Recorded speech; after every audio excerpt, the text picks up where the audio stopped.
So we are having this Lenovo E14, right? And if we plug it in, let's see, plug it in, the meter is coming on. It's taking 20 volts, meaning the PD controller is okay, and the current is 0.45, right? Pressing the power button. Without even pressing the power button, the light is on. The fan spins for some few seconds. Caps lock is also on, and F4 is also on. So caps lock and F4, caps lock not working, not responding, right? I'm pressing the power button.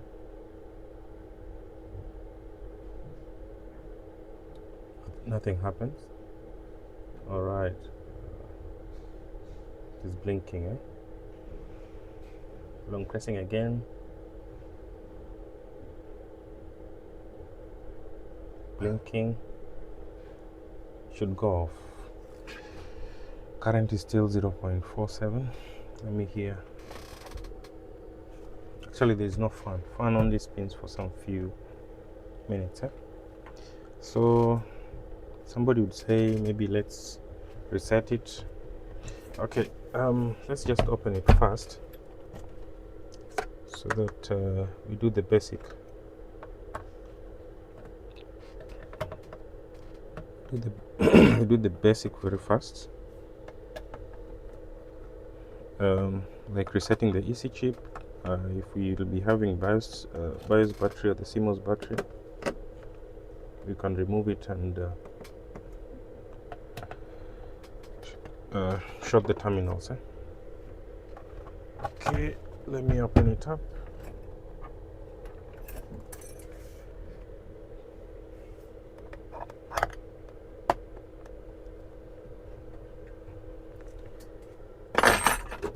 Let me get some nice. I think this one is going to help. Okay.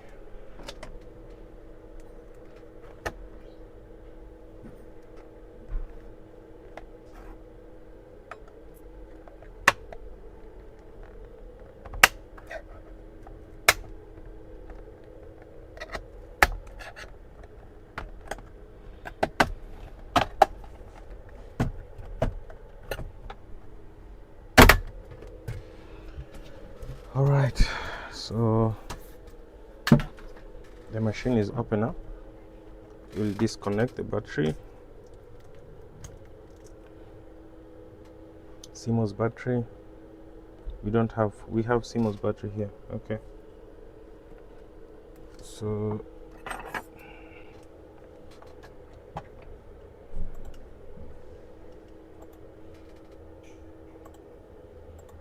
let me use my scope.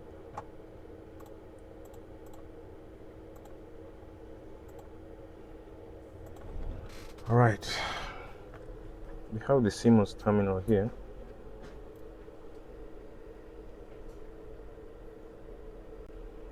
Therefore, the battery is disconnected. We short the terminals. That is resetting the system. Eh? All right, let's see now how it's behaving.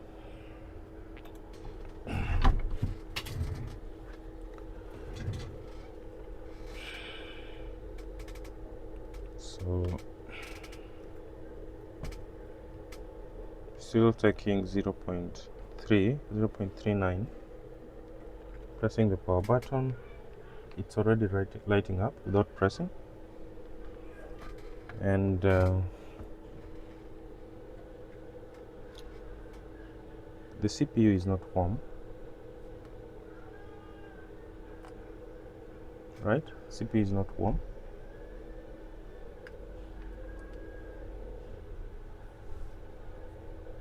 There's nothing. There is totally nothing. Wait. So 0.3 is not a current for this machine. So even if we wait, this machine can never come on with 0.3 amperes. Not even charging. This machine should be taking something above 2 amps, right? Yeah. So however much you struggle with it, this machine cannot come on. Even though it says it's coming on with no display, right? So the first thing, let's check the board for any obvious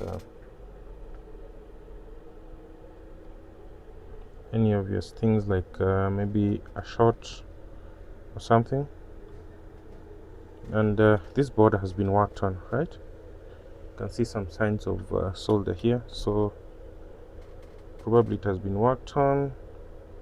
This is the BIOS chip. The BIOS has been removed, right? It's okay. It's okay.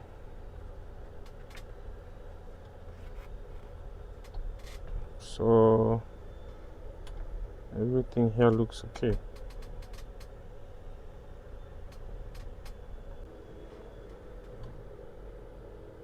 So everything here looks good. Fine. What you must know is that with that current being drawn, and if you realize that current is being drawn, immediately you put on the Type-C charger.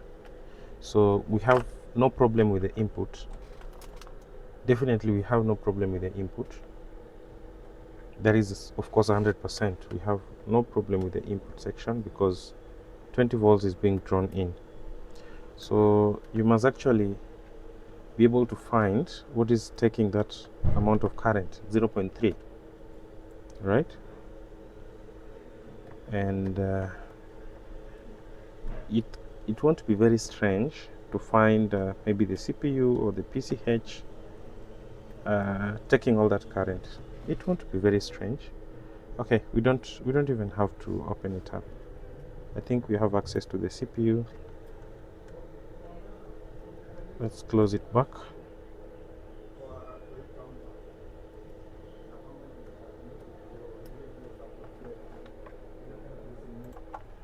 Because we have access, let's just use our thermal imager to check across. Yeah, you can use our thermal imager. We don't even have to open the machine, right? Let's check. Let's remove the heatsink first. I want to see the behavior of the CPU first before we proceed with any other thing, because you might end up opening up the machine only to realize okay, let me clean the area around the CPU so that we get some nice images. Let me power on my thermal imager. It's on. And all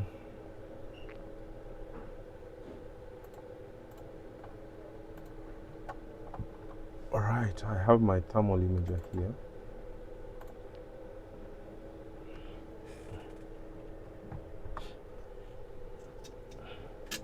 What do we expect? We could be expecting something. Okay, fine.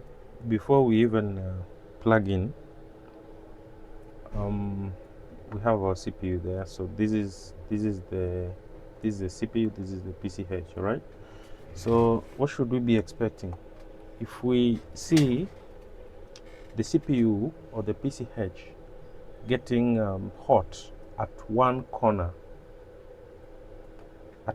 probably, or this PCH getting super hot and without the CPU getting hot, of course, or we could be having a dead shot. A dead shot is where we completely have 0 ohms on the power supplies of the CPU, right?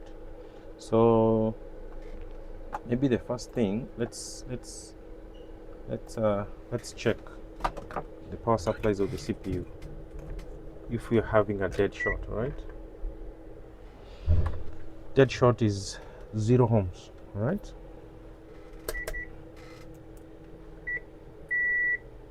dead short is like 0 ohms. So here we are having 13 ohms. That's okay. Here we're having 3 ohms, which is not that good. Here we're having 3 ohms. Remember, my probes are 0.5, so the resistance is about 0.25. Here we are having 5 ohms, 5.2, right? Here 12, wait, 12 on this power supply. No, okay, that's okay. Wait. Yeah, we're having 12, alright. That's okay, fine, it's okay. We must first find the item getting hot. Alright. So let's go back to our imager. We're going to plug it in.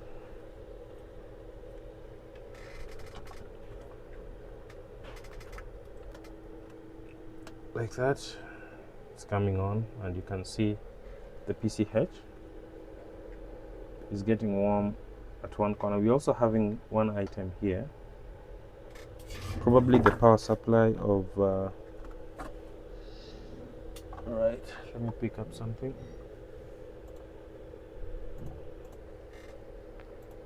Alright, so at this point you just know that this is a dead end. Alright, you can see the way the PCH is heating up. You definitely know this is a dead end. That is a dead end. See that? We're having a power supply, right? We're having power supply of the PCH here, which is also getting warm. So the power supply was shorted and it went direct to the PCH, right? Coming on, off. Yeah, so this is a dead end, and there's nothing much we can do here.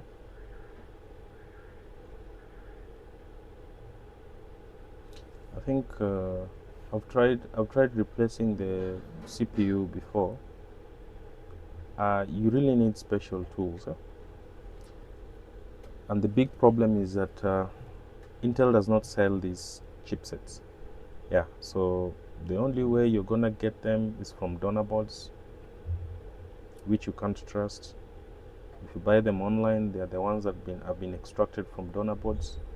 You're not quite sure if they're working or not, so you'll end up spending a lot with very little hope. All right? Yeah. Yeah.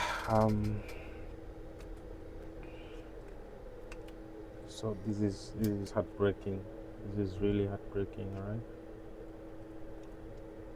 This is really heartbreaking.